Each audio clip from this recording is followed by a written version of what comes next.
Shang Om Pam Nyoto Sho. And let's do the 4 limitless contemplations. May all beings have happiness and create the causes of happiness. May they all be free from suffering and creating the causes of suffering. May they find that noble happiness which can never be tainted by suffering. May they attain universal impartial compassion, free of worldly bias towards friends and enemies. Senchen damche dewatang dewe jutang denpa juchik, dungal tang dungal chichutang trawa juchik, dungal mepe dewa tampatang mindra wajuchik, nering chaktang nitang trawe tangnom chempo lane pa juchik. So, let me just push that over so I can see all of you and say good evening to the ones who came late. Why are you not closed? Hang on a moment. Just hang on. There we are. So tonight, what I really want to do is I want to plunge in, and I've done the subject, meditation, non-meditation, one word, contemplation and pondering, because before I used to write non-meditation, non with a little dash in between, but now I realize that in the higher teachings, it's not written with a dash at all. It's one word, non-meditation. And so I really want to take you through a journey for the next couple of weeks, looking at practices and looking at things from a completely different viewpoint. And I want to say to all of you that I told them yesterday morning that when I was in Italy, we had this beautiful villa, and I managed to climb to the top. There was a staircase going up to the top of the villa and sit on the top of the villa and do my practice. Now, what was different about this, and very relevant to my topic tonight more than even yesterday, is the fact that when you look at the sky, when you're at home or wherever you are, there are always interferences. There might be trees, there might be buildings, there might be all sorts of things. You very rarely have a complete view of the sky. But on top of this villa, the sky was just absolutely endless. You could only see the buildings if you looked down a bit.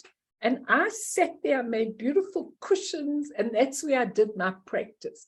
And my main practice was contemplating that sky was our minds, our true nature of mind, that huge blue sky. And you know, when you do see emptiness in its true color, you think it's white, but it's not, it's blue. So the color of the sky when it's really deep blue is absolutely a memory of what our real nature of mind is. And what I want to say, what I realized sitting up there, which was probably the full extent of the practice I managed to do overseas, okay, but what I really realized was the extent of our nature of mind can actually accommodate everything. All our problems, all our woes, all our temporary illnesses, transient things, our nature of mind can accommodate that. And someone was saying to me earlier today, but how do I do it? How do I go back? How? This person said to me, how do I stop the ghosts of the past from haunting me and making me feel depressed? How do I stop that? And I said, you know, there are lots of remedies to stop that, earthly remedies. But what I'm looking at and what I want you to know is that the most important remedy of that is knowing your true nature of mind that can accommodate all things. And so when the chips are down, instead of going down with the chips, you stand back and you just give over to this nature of mind if you've got a connection with the nature of mind. And that's what I want to try and do with all the practices that I've got and new literature that I've got and beautiful things that I've got. There's so many ways to connect with your true nature of mind. And once, millions of ways, and once you connect, you are there. Then when you're going through things, it doesn't really matter because you just surrender. You actually don't do much. If there are one or two things you might have to do about your situation, you quickly do them. But then you let it be and you understand it to let be. And for me, it's the solution to the world's problems.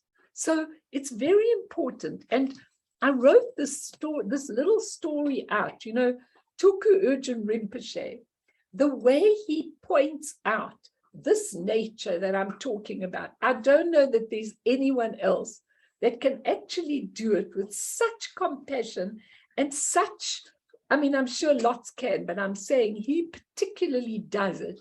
He really understands us.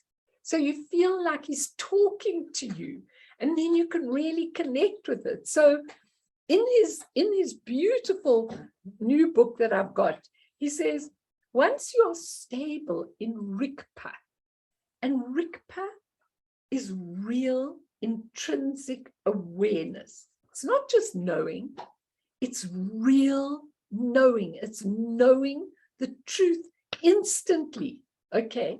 He says, only once you're stable in Rigpa, then no matter what happens, suffering, illness is only an expression of Rigpa, an ornament.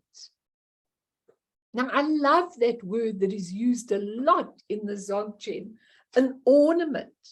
If you look around your room and you see all your ornaments, they're not absolutely essential to your life. I mean, they're there, they're decorative, they change the status a bit of the room, but they don't actually affect anything. Now, everything of what you go through is just an ornament. And I love it because when you think of the essence expressing itself as an ornament, you're not so hung up about it. And that's what I want you to learn. He says, no matter where the yogi goes, in crowds, chatter, or negative circumstances, it's all training in Rigpa. Now, this is his lovely story. He had his root guru called Samten Gyatso, and he loved him. I think he was actually related to him, but he loved him. And he always talks about him. And he says, during the winter, before Samten Gyatso's passing, I, meaning Tulku Urgyen Rinpoche, talked with him quite a lot. And on one occasion, he revealed some extraordinary secrets about his own practice. Now listen carefully. One day he told me, I really don't have many great qualities, nothing marvelous to boast about, except that my distraction has vanished. His distraction has vanished. The tendency to forget mind essence seems to have vanished completely from my experience. No matter how much work piles up, no matter who comes in to see me, no matter how many people crowd into my little room, the lucid quality only grows. I find that when I stay alone and uninvolved, with no task at hand, the clarity of awareness subsides somewhat, although I'm not distracted. But the more people, the more bustle, the more turmoil I am involved with, the more the strength of awareness grows. He says to him, just between you and me. Well, of course, Tulku Urgyen's put it in his book, so it's no longer just between him and him, between the two of them. But he said, just between you and me. And then Tulku Urgyen tells his story. And he says, of course, at the age of 8, he recognized, and he never gave up recognizing Rigpa. Now, I took that story tonight because I really want to lead you on a little bit of a journey. And I think that story is so important because what it is telling you is it is time for all of us to take our practice into our daily lives. That's the essence of it. Not to only retreat out, we need retreats every now and then, but to be able to practice while we are in our daily life, okay? And that's what's so important, because if we don't, we will not have that connection. And as soon as we die, we just catapult back into another incarnation with all the same old, same old, same old. And I really want to say, and we're going to do a little meditation in a moment to start with, but all these are so important. Meditation, non-meditation, contemplation, and pondering, all four are extremely important, okay, in attaining the one goal of fruition: understanding, knowing, experiencing, and realizing our true nature of mind, our rikpa, its luminous expression, and how to live with it in everyday life. Then everything changes. As Tenzin Wangyal Rinpoche says in his book, The Wonders of the Natural Mind, the ultimate aim of practice in Buddhism is to achieve continuous presence in the primordial state, which is always luminous and which is liberation itself. He also said, importantly, that among Western practitioners, that's us, the correct view or the way of seeing the teachings sometimes seem to be lacking. And because of this, we need special self-preparation to be able to get the correct view. Now, remember, in Tibet, when you really hear the stories of all the teachers, it was second nature to them. I mean, they lived with the Dharma. At the age of about 2, they could recite mantras, they could recite beautiful things. So it was second nature. It's not second nature to us. And so, because I realize that so many of us Westerners have got all kinds of conceptions, misconceptions, ideas about the whole process of meditation and related matters, most don't actually think when they embark on a spiritual path that we are here on earth in an embodiment for only one reason: the sole purpose of finding liberation from the coarse, deluded condition we have accustomed ourselves to believe in. This is so important, because what else are we doing here? I mean, why are we going through all this, even if you're having a lovely incarnation? Why? What for? And remember, a human embodiment is the optimal place to be able to do this liberating of yourself. Okay, so I was thinking to myself, if I went around the planet and I did a little survey and I said to people, excuse me, sir, what are you doing in embodiment? Okay, so I'm doing this little survey. So these are the answers I would get. To have a happy life, to have fun, to get an education, to be a doctor, to be a dentist, to be a psychologist, whatever, to have great relationships, to look after my family, to make more money, to be something very special in my life, and on and on and on and on with the samsaric goals, okay? And so some might be able to say when I'm doing my survey, I've come to clean up the mess I've made in previous lives. Okay, a few. I've come to clean up the mess. And every time I see all the repetitions, I realize I've come to clean up the mess. Now, that would be a very good relative goal for your embodiment, a relative goal, not an ultimate goal, but that would be a good goal. But how many would actually say, I came into embodiment to reconnect with my true nature so I can get back to pure perception, to who I really am, which is so different to what I think I am.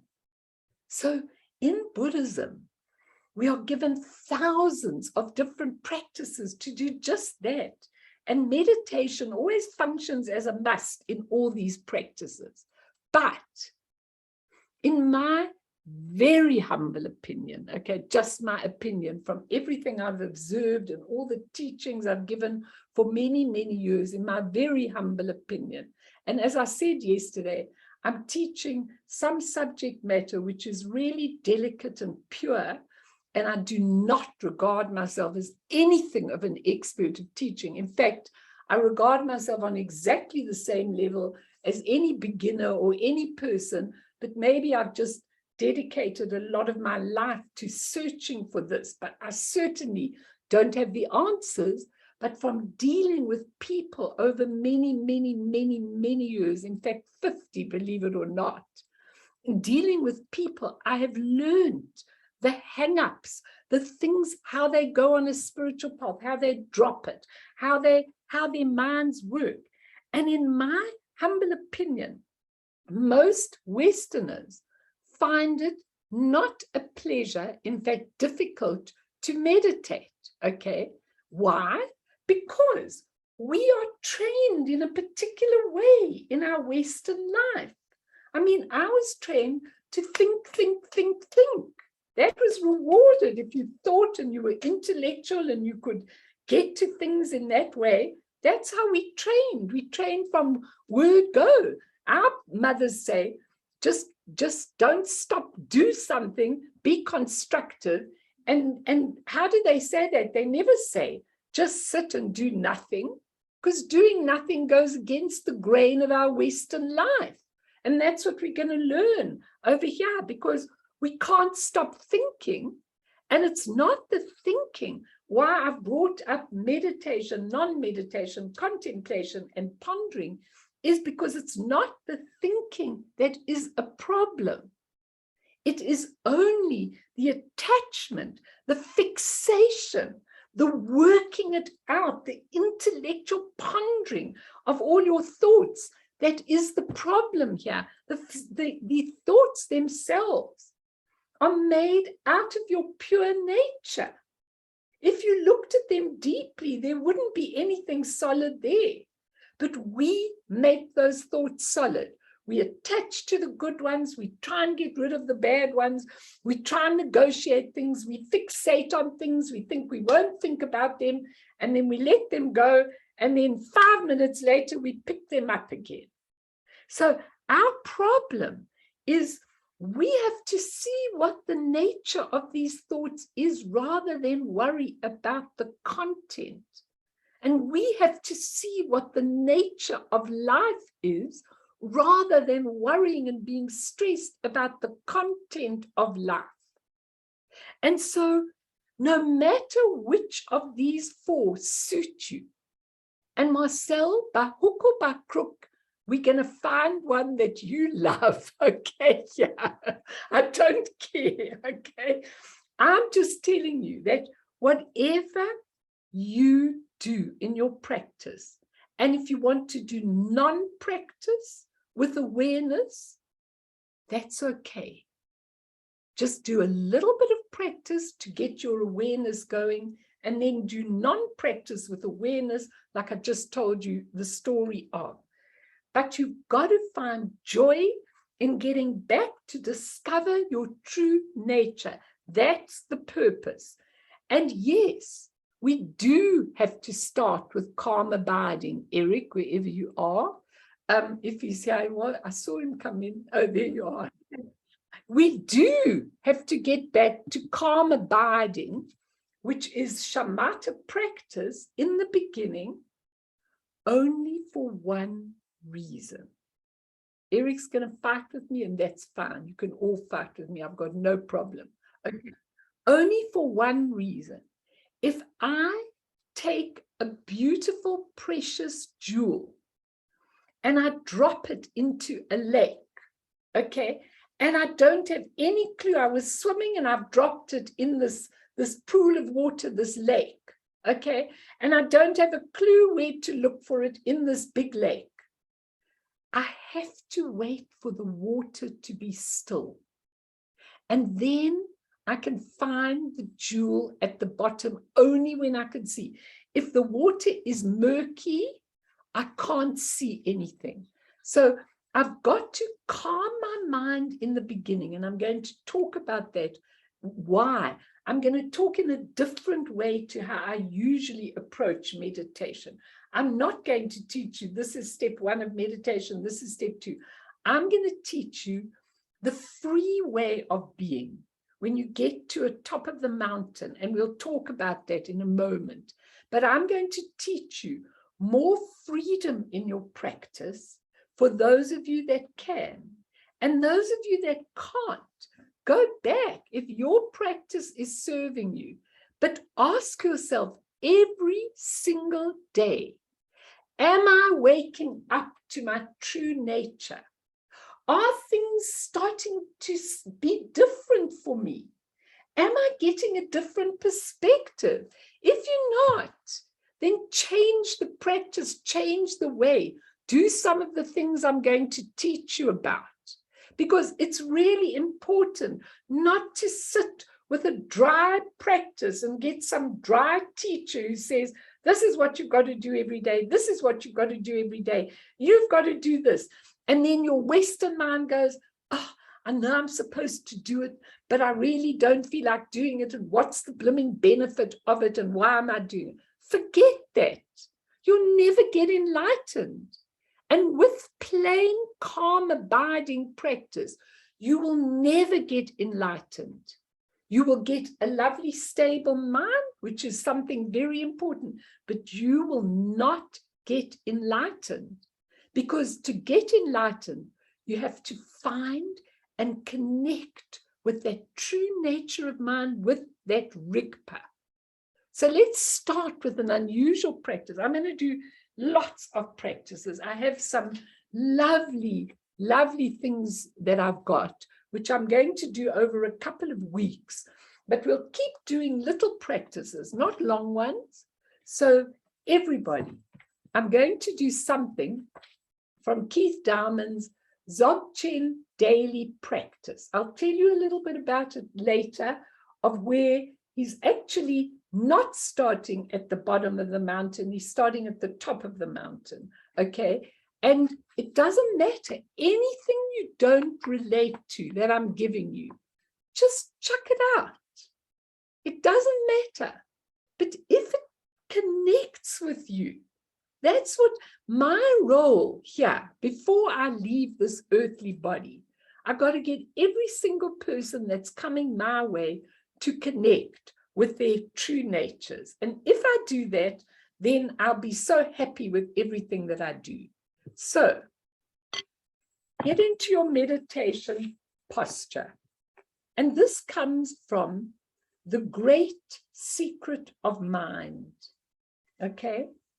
And it starts with the disposition of the body. First, you take a comfortable seat. And as you'll see later, Tulku Urgent says you don't have to take a comfortable seat if you don't want to. But at the beginning, take a comfortable seat. Cross legs if you can. Hands in the meditation posture. That's right over left with the thumbs touching. Spine straight like an arrow. Shoulders held back like vulture's wings. Neck slightly hooked. Tongue held against the palate, and with the eyes lowered. When you can apply these 7 instructions of Varashana in your meditation, then with a straight spine, your energy channels are straightened. If your energy channels are straight, then the movements of energy within the body are quietened. And with energy pacified, the mind is luminescent.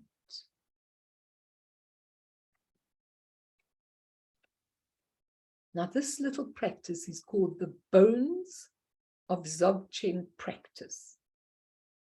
People who are not interested in elaborate methods, or who are unable to practice them, can use this instruction from the super refined oral precepts of Pema Lingpa, which is eminently portable and extremely potent in its blessings. So it starts. Then the Dakini Yeshi Tsogyal requested her master, Padmasambhava, to give her simple instructions that condense the teaching into easy practice. The Guru replied, "Listen, you attractive, devoted, and joyful being. If anybody tells you you're an attractive, devoted, and joyful being, then you're on the road. There are many instructions on posture, but just sit relaxed and at ease. That's the essential point. Relaxed and at ease.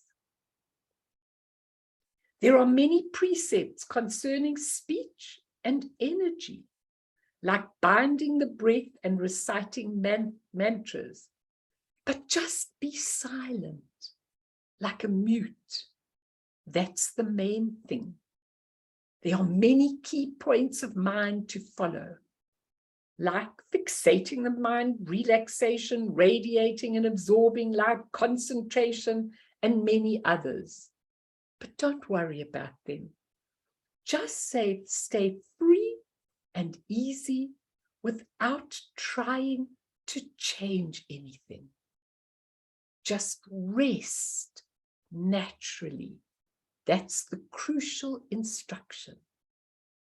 And we will all see that resting and being natural is the essence of what we're going to learn. Let the body rest like a corpse without movement. Keep silent like a mute. Let the mind be. Don't change a thing. Let pure presence shine, unmodified, just as it is. Relax at ease. Hang loosely in the natural state.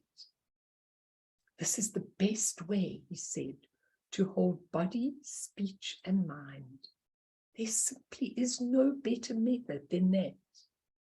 People today are happy and easy in this type of practice.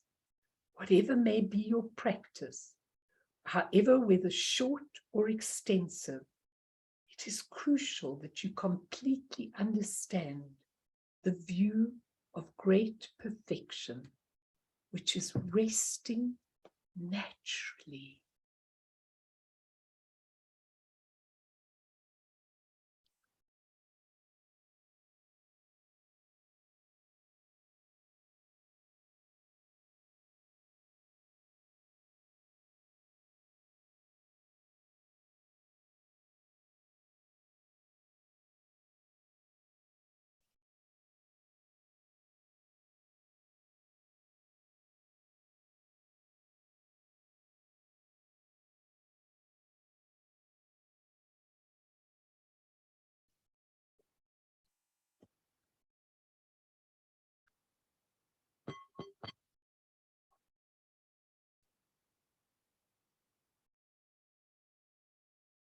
Do you like that?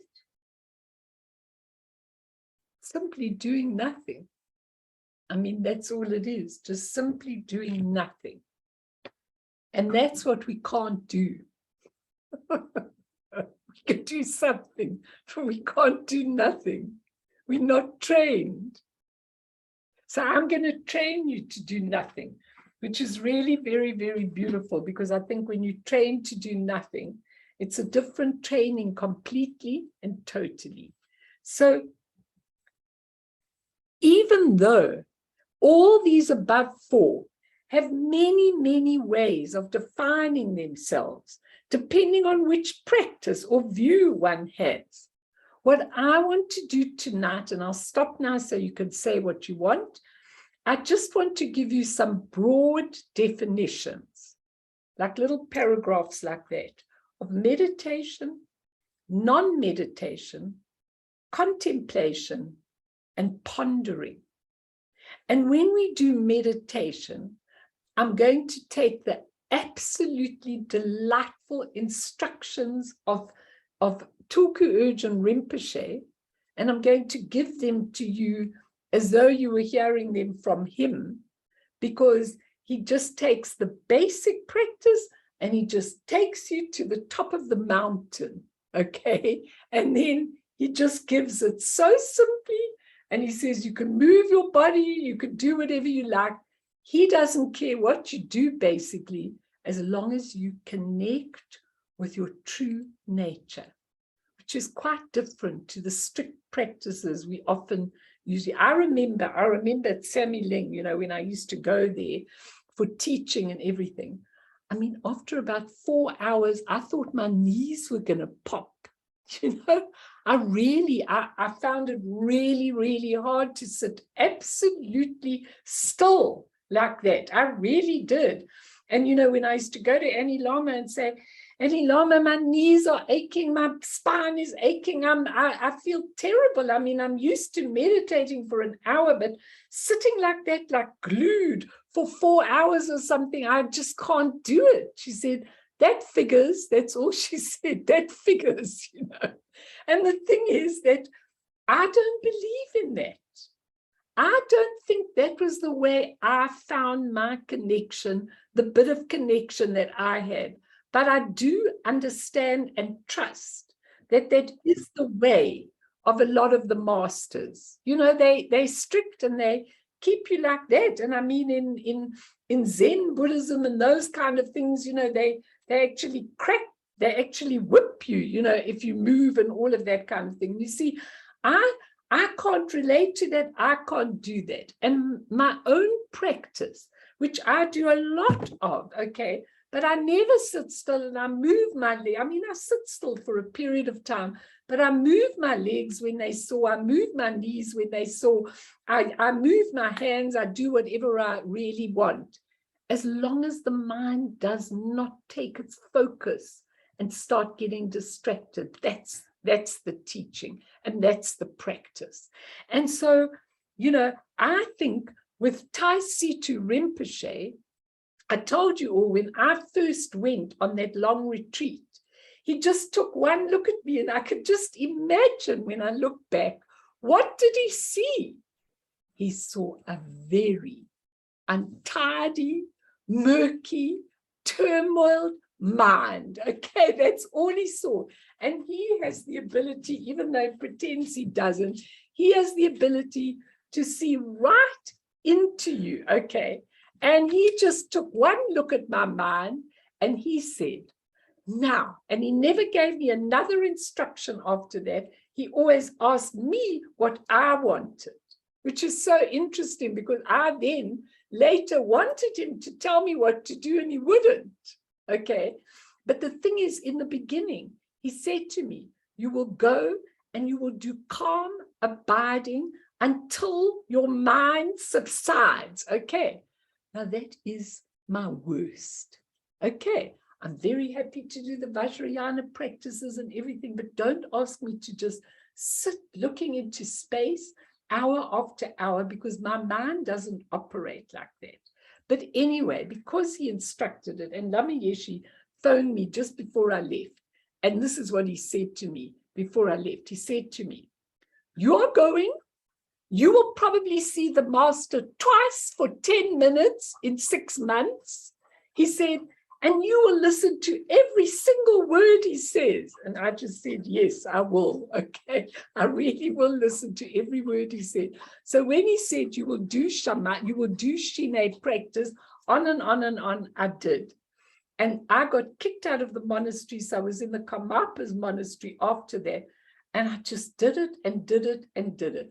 I did feel a bit of bliss sometimes, but I also hated it. At one time, I just took everything off the shrine and I took a big sheet of white paper and I just put it in front of me on my shrine. And I said, now you will just look at the white paper, okay? And I made myself do it because he said so. And when I came to him, you know, 6 weeks after I had done it all the time, morning, noon, and night, and I wanted to scream, okay? But when I came back to him, the first thing he said to me was, oh, Now what would you like? Okay, now what would you like? Okay, and I didn't know what I would like. Okay, but my true nature knew what I would like. So out of my mouth came the request for the highest Dzogchen teachings, which was ridiculous, because I know with Namkai Norbu, he makes you work for, 100 years before you can get those practices. But Melanie didn't ask for it. It was asked through me. That's all I can tell you, because now I was a little bit in touch. And after that, he looked at me for at least 5 minutes. So what he was doing, obviously, was reading my records and seeing if he could give me the request. And at the end of a long pause, I was shifting about in my seat. He said, okay. Now, what's interesting is, he said, but you'll have to wait. But as soon as you'll have to wait another week or two, which I did. But as soon as he said yes, then what I already knew started happening. Because for me, for my kind of Western mind, for my particular mind, and some of you are very quiet and you like to sit long periods of time, and that's really okay. I'm not like that. I'm a little bouncer arounder, and I like it to be stimulating, and I like to have the essence. Now, when the essence expresses itself, and that's the appearances, the expression of the essence, it's all luminous. So my practice was to view the luminosity. And that I found absolutely exhilarating, because I could relate to that. Of course, you've got to keep going back to the essence, but some of the practices are more relating to the expression of the essence than the essence itself. So for me, it was clear that I had done this in previous lives, and that was the practice that he gave me, which was very, very, very special for me. And I could do that practice for hours and hours and hours and months, and it really changed my entire life and made me connected to my true self. And that was my story. And there's so many stories of people and what happens to them and everything, but that was my story. So even though all these above 4 practices have many, many ways of defining themselves, depending on which practice or view one has, let's just give the broad definitions. And all of you, I am tired of being at the bottom of the mountain. Okay, I am tired. I want to climb to the top of the mountain with you. And I want you to see the view from the top of the mountain. And Tulku Urchin Rinpoche gives you that wonderful view. And when I was looking at this and writing my practice, I remembered once being in Peru. I think you were there with me, Mim. Weren't you in Peru on that trip? You were there, yeah. And I was in Peru, and, of course, we didn't try and climb Machu Picchu, but there was a little mountain called Huayna Picchu. And I decided, there were a few of us that decided to climb Huayna Picchu, and I'm not a mountaineering girl, I promise you, but anyway, we climbed it. And somehow everybody else didn't go on, and I went on with the guide. And we came to the last section of the mountain. And I still remember this, although it was many years ago. It was a sheer cliff like this that you had to get up, just the last section of climbing that mountain. And I remember saying to myself, there is absolutely no way that I can get up this cliff. Okay, but at the top of the mountain were a whole lot of people. And when they saw me looking at this, and the guide was telling me how I could get up, they all said, come on, come on, come on, come on, okay. And so I climbed that mountain. and thought, oh my God, when I get to the top, it's going to be the most beautiful view of my life. And it wasn't. And I'll tell you exactly why it wasn't. For one reason, that basically it was my ego that climbed that mountain, because they were all egging me on, and I had to show the people that I could climb the mountain. Secondly, when I got to the top of the mountain, there were all these michies, these little insects and everything around. And I was going like this, I couldn't. And thirdly, it was cloudy, so I couldn't get to see the whole view from Wanapishu at the top of the mountain. And you know why that happened? Because I did not have the right motivation.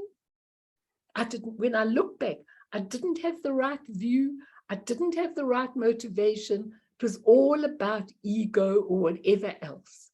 And remember this very carefully. If you have the wrong motivation in your practice, if you don't have the bodhicitta motivation to be generous and help and offer and serve and care for your fellow human being and do it for their sake, you will never get that view. So let me open up before we go to these definitions and really go for them. Maybe people want to say things, comment things, or whatever, ask questions, anything, and then we'll go on to the definitions. Mel, I always get the impression. Okay, so first of all, I love what you say. Okay, absolute music to my ears. Good. However, I get the impression from Lama Yeshe Rinpoche and from very strict teachers like Drupal Rinpoche that and maybe I just don't understand properly, but it's like this all or nothing. Do your practice. Westerners aren't disciplined. Get up at 4:30. They get up at 4:30.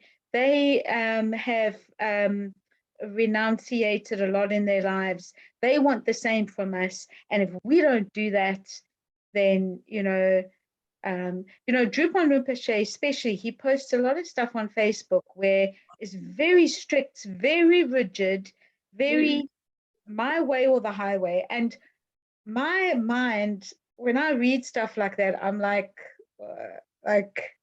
and then because he's a master, then I look at myself and then I go, you failed.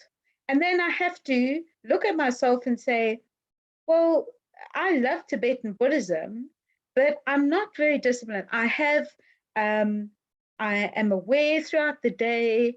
I don't even do my daily sitting meditation every day, but I'm aware of myself and others, and I'm aware of putting others before me. So I do that, and I've had a mind change. Okay, after this whole cancer thing, I've had a serious mindset change, and very grateful. Less is important now, which is fantastic. But I still am not this like, oh, I'm going to get up at 4 and do my practice, boy, and like enlightenment next week. I'm not there, but no. I have a very grateful, very open heart. I do my best. Ani Lama, on more than one occasion, she says, do your best.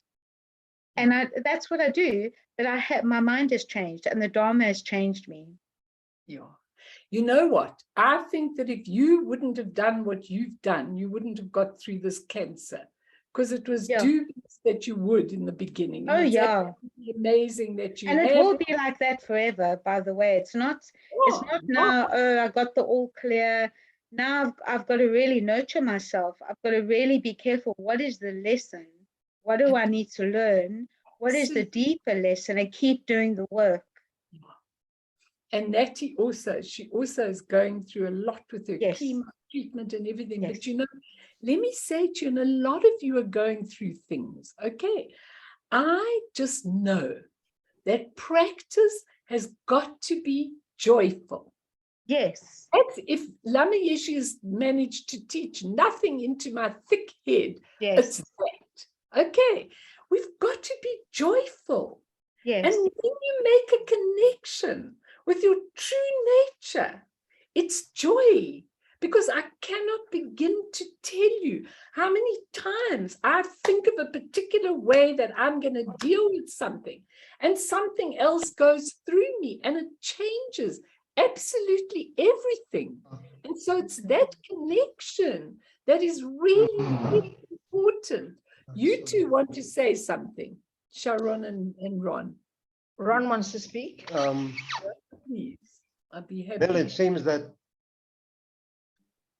when you are vulnerable, then you are open to Rikpa, to your own true nature. Yes. Because in that vulnerability, you have not only transformed anything, but you've transcended them. So there's no division anymore. There's no fear. There's no joy. There's no relaxation. There's no tension. There's, in inverted commas, there's like nothing. But it's not an empty nothing. It's a fullness in that nothing. So the whole crux, I think, of what is being said is to be in that state of vulnerability. And you can't work towards it, but you can be in a position to receive it. And when you receive it, there's a knowing, there's a knowledge. Then there's no discussion anymore at all. But the question then is to remain in that state. In other words, it's a presence, it's a wakefulness, it's an awareness of a present moment to moment to moment. There's no past, there's no future, there's nothing. But it's not a loss and it's not a gain, it just is. And this is what it seems that the teachings are directing us to. And the practice that we are doing is we are practicing to get rid of the ego. That is all. That's all there is to it. It's just, and if the ego wins, the ego wins. And if it doesn't win, it doesn't win. But either way, we are still locked in it.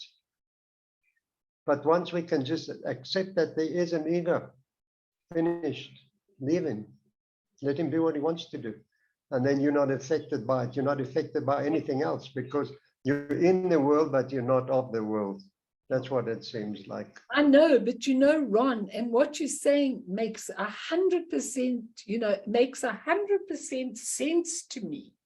But you know, from dealing with people for years and years and years and years, and teaching, I mean, even before I taught spiritually, I was teaching psychologically, and I was always teaching and teaching and teaching. And I've gotten to really know people, and I see that it's very, very few people in the West. I mean, relatively few. There are a lot, but relatively few people that really make that connection and really are able to not give up that ego, as you just said. You don't have to give it up. You just have to not attend to that and be open and spacious, which is what non-meditation is about. Kathy, you'll love all the instruction in non-meditation because it's for people like you. It's not for lazy people. It's not to be lazy. It's because it's the difference between doing and not doing. Okay, that's a very, very big thing. Doing and not doing. And so in meditation, even if you're placing the mind in a particular place or placing the mind to be mindful, the placing doesn't exist in non-meditation. It just is. That's what Ron is trying to say. It just is. And it's very difficult. And so I want to take these beautiful teachings from the master and give them to you. I'm not in a rush, because there are hundreds of these practices, and maybe a few of them you might relate to, and just pick that up for yourselves. But I want you all to have really, really beautiful feeling about your practice. Like when you go to your practice, if you go to it in the morning, must be joyful, must be alive. You must feel connection. And however you do it, I don't care if you do it by playing with your doggies. If you get that connection when you play with your doggies, that's perfect. You know what I mean? If you're really at that stage, I think what you're saying is very important. And keep talking in and out. Just give us little comments, because I know the two of you have got a lot that you've got to offer, you know, in all of these. Melanie, if I can just echo what you were talking about with Taisitapa. Yes. You know, I think a lot depends on your own inner wanting, your own inner needs, because I just walked in there, I'd never met him. And I just said to him, I've only I'm coming here once to India. I'm not coming back again. And this is what I want. And I just said it. And he said to me, go and sit in your place and I'll observe you. And that was it. And then I came back 3 days later and I said, yes, did I get it? And he said, yes, I've given it to you. And I was like, oh, okay. But it depends on how you approach it. I was so forthright because that's how I am. He didn't take this amiss at all. So it just depends on you know, your sincerity and where you're coming from. Obviously, they can see a lot. Now, you know, we've met many teachers, and I can just comment on Drupon Rinpoche because Kathy was talking about him. I know there's like this fear of him almost because he's like this big solid mountain. But we went into an interview with him. I think you were actually there in Randburg. And I was just myself, you know, I just butt in, say what I want to say, ask questions. And, you know, at the end of it, he turned around and you were actually coming up the steps. And I decided we have to go now. I just ended the meeting because I could hear you coming up. And he said something in Tibetan, you know, and there was a translator there. And I didn't even bother. And then I thought, I better listen to what he's saying to us. You know what he turned around and he said? He's so pleased to have met us. Yeah. So this was a completely different take on two people being totally natural with him, saying what we wanted to say. And like Kathy's saying, exactly, I've gone through a lot of these courses. I've been through the Mahamudra, I've been through all sorts of things, but I've done it in my own remarkable way. And there's never been an objection from these masters that I've met. So I think if the sincerity is there and the work is done, you know, you don't have to at 4:30, you know when you have to do it and when you don't have to do it. I've been on paths like that before. Yeah, and sometimes maybe you need that training. But once you've had that training, you know when you're ready to move into another realm. And you must just be yourself and be natural and be sincere about it. And that seems to have worked for me. So I just thought I'd share that with you. Excellent. And that's really, really important, because I really think that when you look at life, you know, it's time now for a lot of you I've known over a lot of years, you know, and I've seen you in and out and coming into groups and things like that. It's time to actually find some of these high masters' instructions, which are so simple. Now let's start, because then we'll do a meditation again in a moment. But let's start with a little definition of meditation. Then we'll go on to non-meditation if there's time, and then on to contemplation, and then on to pondering, because they're all 4 techniques, and you may find the ones you really like. But Longchenpa, who is a great, great Dzogchen master, entitled his whole work, Finding Rest in Meditation.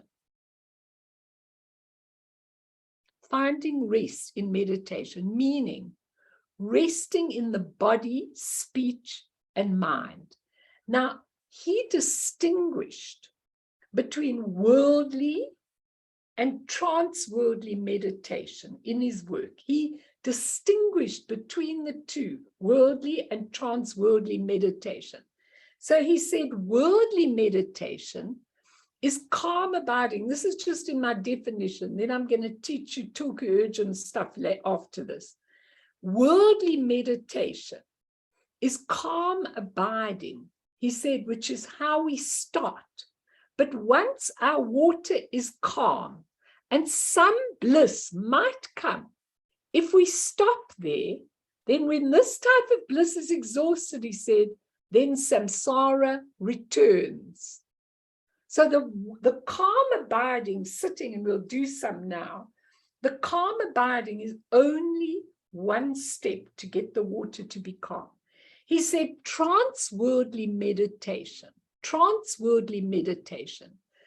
is when calm abiding is joined with the wisdom of emptiness. Can I read that sentence again? Trans-worldly meditation is when your calm abiding is joined with the wisdom of emptiness. And we begin to uproot fixating or clinging to a self, to me, to mine, to my things. We start to give that up. We start to, that's what Ron was saying, we start to uproot the clinging to the self, the clinging to thoughts, the clinging to phenomena. And the root of our deluded existence is severed. He said that is the real resting in meditation. We don't get rid of our thoughts. You know, you hear people saying, I can't meditate because I'm always thinking, because that's what I'm trained to do. I go, so what if you're always thinking? You're a human. Of course you're going to be thinking. That's what we're trained to do, especially in the West. But it's your fixation, you're clinging to the thinking. You're not seeing that all your thoughts are nothing concrete. They just are made out of the essence. As soon as you can see that in a thought, you're through, you're resting. Because let's say a thought comes up, let's say a terrible thought like, I'm going to really do in this guy. You know, I've had enough, look what he's done to me. Let's say you're meditating and a thought comes up like that. Just let it be. The minute you go in and you start planning and preparing and controlling and going through all the stuff that's happened between you and him, now you've got a concrete fixation. What Taisitu calls a neurotic fixation. Okay? You've got a neurotic fixation. That's what you're training in resting, in meditation, to get rid of that. Then we can recognize our true pristine awareness, and all our exhaustion falls away.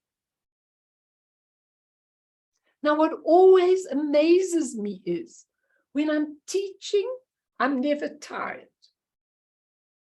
When I'm doing certain practices, I'm never tired. Put me at a dinner table and I'm exhausted, okay? I'm so tired, I'm yawning and I'm complaining and I'm very tired. Why is it? How can that be? Is it because I am distracted at a dinner table and the distraction is exhausting me? Is it because he says all your exhaustion falls away and we leave things, we're letting them be just as they are? We begin to uncover who we really are. So if you remain in that pristine awareness, if you remain in it, you're never tired because you're not using the human conditioned self energy anymore. Now it's a pure energy, and it never ceases to amaze me how, and when we come to the pondering, that's my thing, I do so much pondering, how suddenly that nature comes up and gives you the answers when you're not doing anything. And it's so important. And so just one more thing, and then we'll do a meditation, and I'll give you, before we go on to a definition of non-meditation. So this beautiful text called the Circle of Illumination, I'm giving you just one little bit of it. The Bhagawan, Mahavajradhara, the great Vajra being, and his name means just as it is in the now. That's the meaning of his name. Dwelt in immaculate lotus grove, surrounded by his mind retinue. His mind retinue is everything he's created. Those are all his disciples. The entire assembly, led by the master of secret Vajrapani, he addressed the great Buddha mind of the Mahavajradhara and begged answers to many mysteries of the hidden meaning of a circle of total illumination. All the definitions he asked for, Vajrapani, are mind-boggling. So I'll give you a couple of relevant ones, because otherwise I'll be reading to you to midnight. Okay. So he said, he asked him, what is meditation? So the great master answered like this. On meditation, he replied with a long explanation, but I'm just taking a little bit for purposes of definition. I'm going to read the sentence twice and ponder it deeply. He said meditation, the essence of meditation is simple, one-pointed, soft-focused abiding. Full stop. Can I read it again? I want you to ponder it. He said the essence of meditation is simple, one-pointed, soft-focused abiding. Now look at all those words. Simple is simple.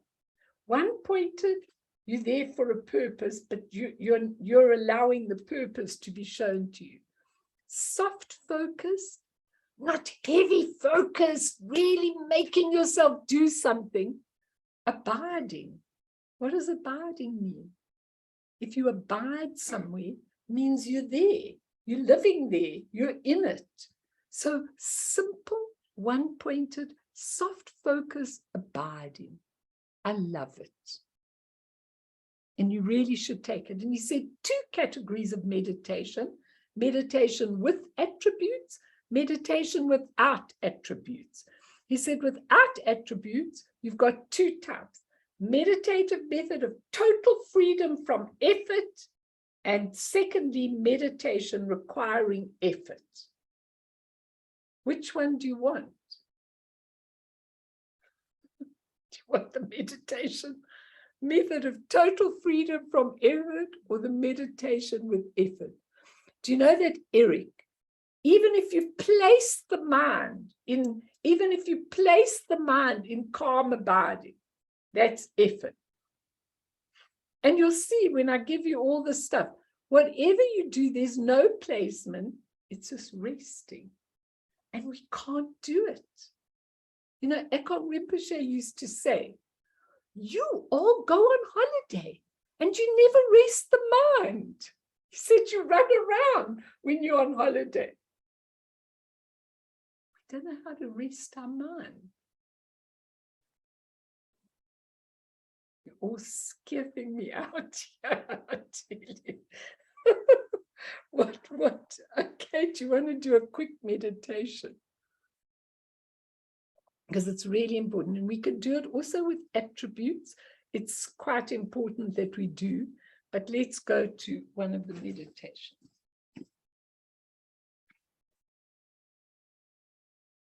Okay, so get into your posture, but I don't mind if you don't, just do whatever you want.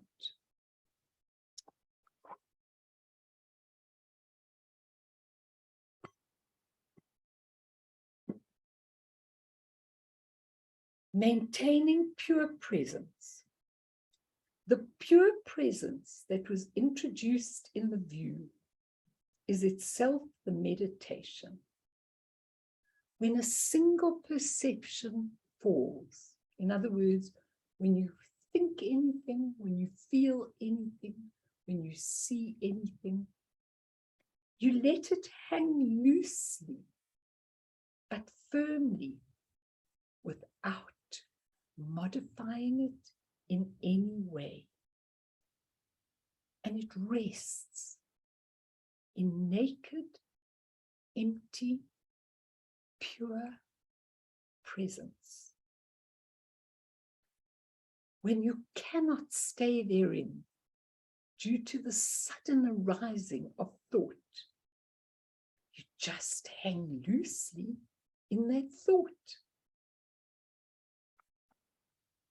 As creativity, the thought is then released into its own ground, like a wave falling back into the ocean.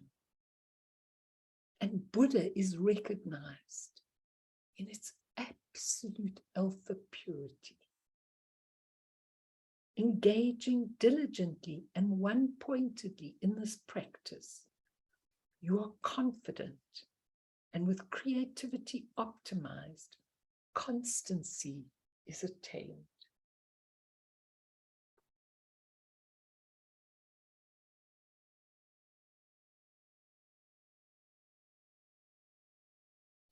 Then the Guru melts into light and dissolves into us, and his mind becomes inseparable from your own, like water being poured into water. In that space, without modification, relaxed, sustain the view. Alternatively, at this time, you can pray to your Guru and Padmasambhava as one, letting the mind stay easy and relaxed, looking at the luminosity of pure presence. Then when a thought suddenly arises, you can use either method. Let it hang loosely, let it be like the wave dissolving into the ocean. Just relax into it, just as it is. With neither affirmation nor rejection, whatever arises as a thought form does not crystallize, is not pursued, is left unmodified. It is naked, pure presence, shining and vivid, and slowly, pure presence recognizes itself, and you rest in the stillness of the stream of it. And again, when thought arises, you see its very essence as before, and it rests in its natural state, free of acceptance and rejection. You do not follow thought or suppress it like ordinary worldly people. You do nothing whatsoever. You abide in the natural state. When you sustain this practice for days, months, or years, pure presence is the automatic constant. External conditions do not change it. And whatever thoughts arise, does so as meditation and dissolves into themselves. You have a built-in trust in your meditation. You have no need of other people's input because meditation is the natural state of things. And you know instinctively with total assurance that no Buddha other than the nature of mind exists.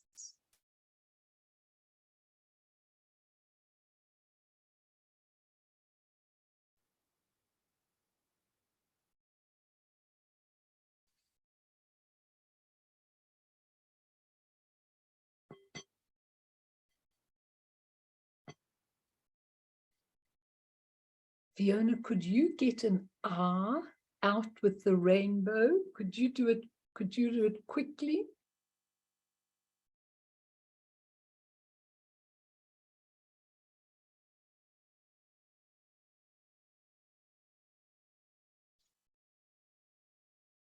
The R is that beautiful creation, full on with the rainbow colors around it. If you can find it, I should have texted you to do it before.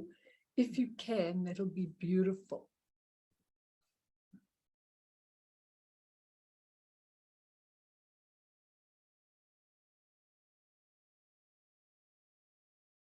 Okay, while she's finding it, everybody, does anyone want to say anything?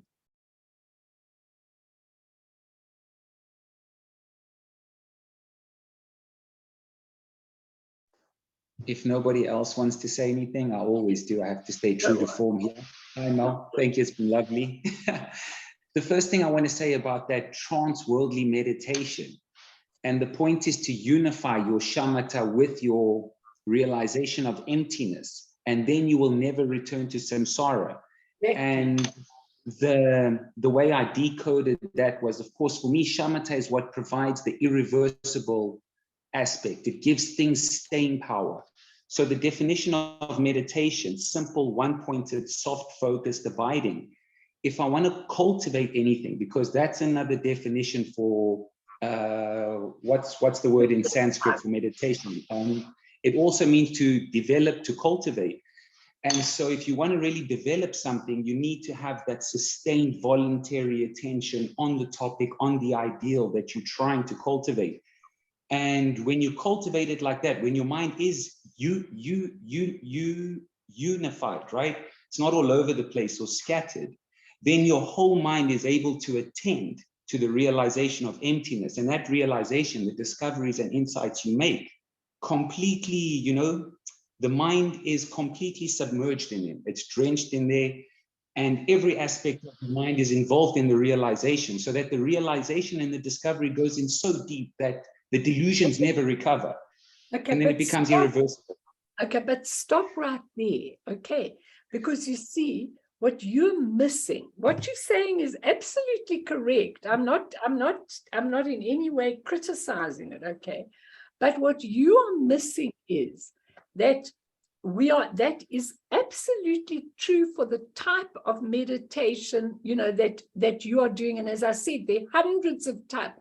And I've given you two brilliant masters who are really at the top of the mountain in terms of practices and their ideas, which is very different to what you are saying, because it depends on you, what you need. More and more and more. I'm needing less and less and less.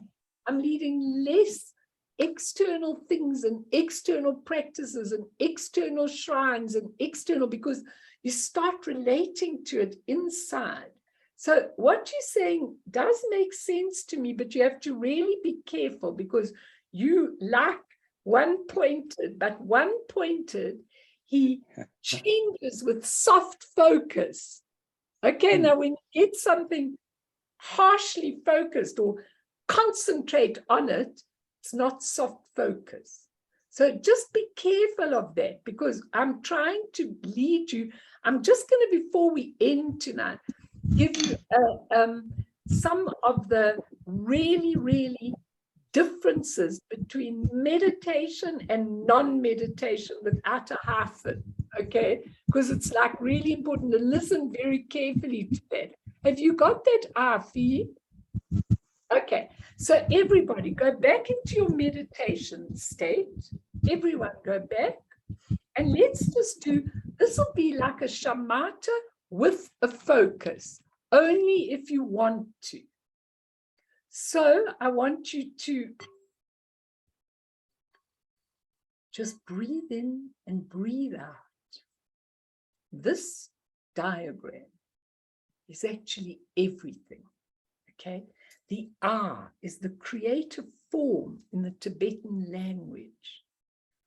And all the elements are rounded in a circle mandala. And so what I want you to do, don't think about it. Don't do anything. Just focus as a one-pointed shamatha, focused meditation. Focus on the R. Don't get distracted. But if something distracts you, be aware of it and bring your mind back to focusing on the R.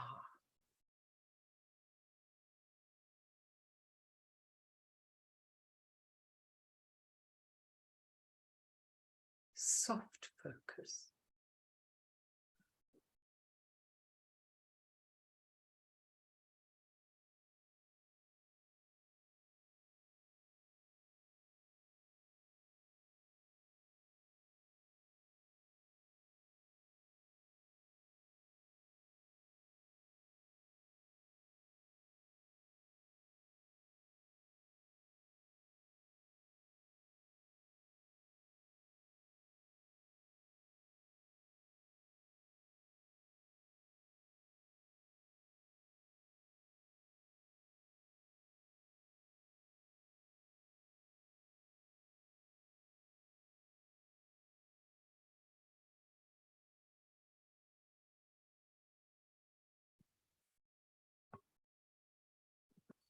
Thank you, Fee.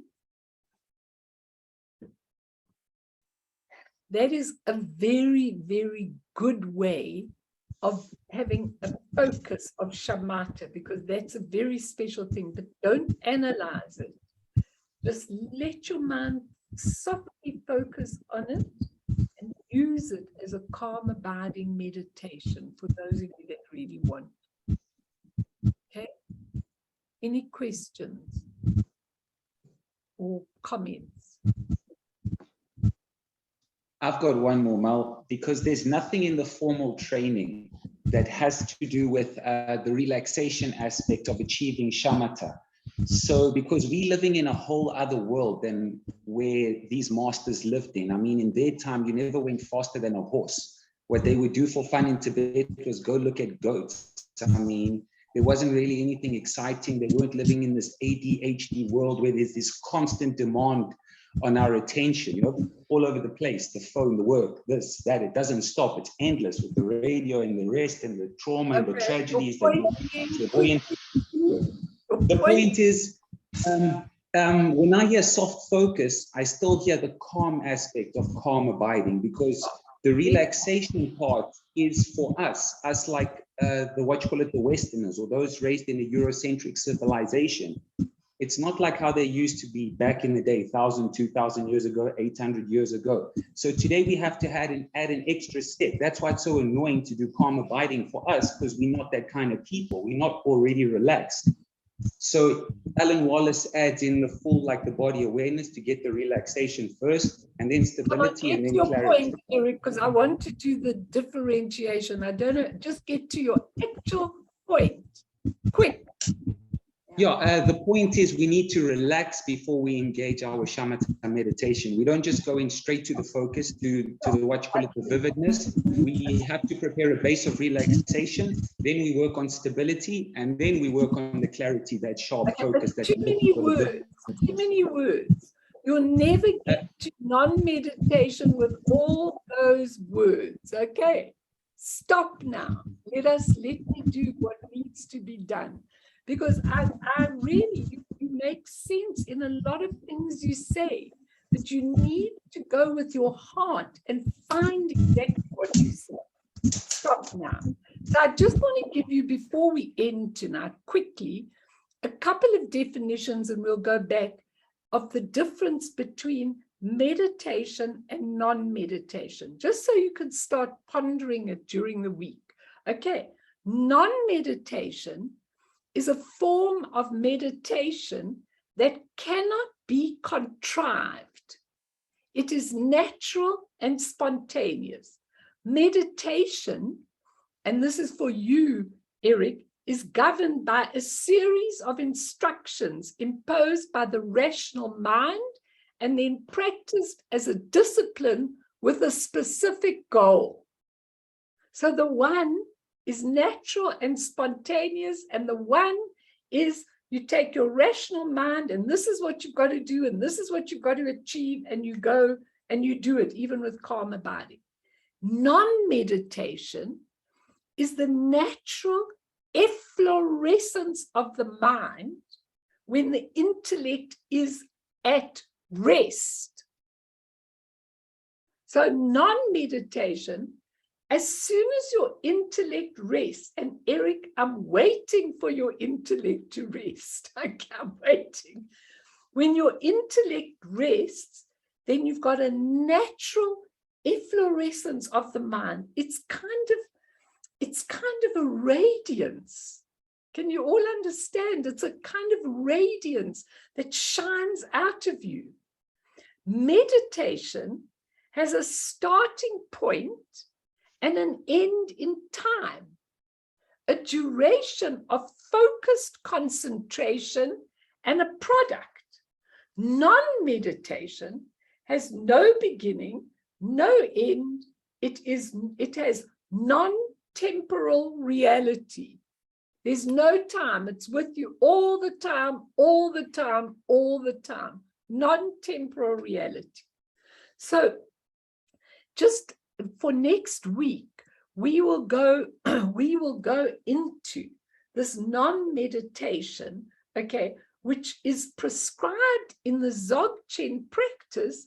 It's a mode of experience that we call initiatory experience. And what does that mean?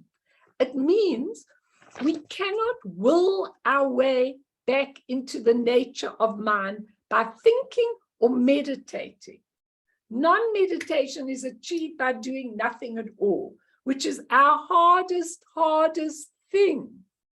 But remember, when you're doing nothing, you are constantly in a state of intrinsic presence. So it's pure, it's beautiful. You're not doing nothing as in nothing. You're just not doing anything with your intellectual mind. So beautiful. Effortlessness. Yes, that would be one word you could use. And I will give you all of this because we will go into it next time, because then you can see I've got this beautiful new book called Dzogchen Non-Meditation. And in it, he gives all these different, ways of looking at it and ways of doing the non-meditation, which I will give to you. And then you can decide for yourself what you want, what you don't want. But the point of the matter is, I'm just trying to move tonight to take the stress off your meditation and to allow all of you to really connect with that pure, sheer radiance inside you. And you can tell with the person who's connected, because you come into their presence. You feel such a radiating light. It's just so beautiful. When Tai Situ used to ask me about my life and my opinions and everything, he's so interested in everything in the mundane world, but he does it from a point of view of sheer delight. It's completely different to how we have a conversation, really. And I was so privileged to actually have the chance to speak with him and really have time with him, a long time with him. So it was really a very, very special time for me. So you know what I'm going to do? I'm going to end now so that people who are tired can go. And if anybody wants to say anything, but we're going to do this over a couple of sessions. And I will give you lots of meditation, short meditation practices, just short ones. And then we'll see where you go. You can ask me anything that if I can help it. And Ron and Sharon can also give you a lot of answers in terms of the non-meditation and things like that. So let's work on that together. So let's end, and then I will still stay behind so that anybody who wants to ask anything can. And let us dedicate the whole intrinsic awareness, intrinsic presence, the sheen of Rigpa to this whole planet and all the people that are suffering. When I looked in Pakistan and they're all in these floods and they're hurting, and the children in Somalia starving, and people going through the most horror of horrors, which are just the dramas. I dedicate all of this teaching of finding Rigpa and your intrinsic presence to all of these beings who are suffering. And through this merit, may we achieve all-seeing Buddhahood, and thereafter, once all harmful enemies have been defeated, may all beings be liberated from the ocean of existence, stirred by the waves of birth, old age, sickness, and death. Sonam die tamche zipane topne nepe dranam pamshene jegana chibala propaye sipe sole doa dro warsho. So I'm going to stay to if anybody would like.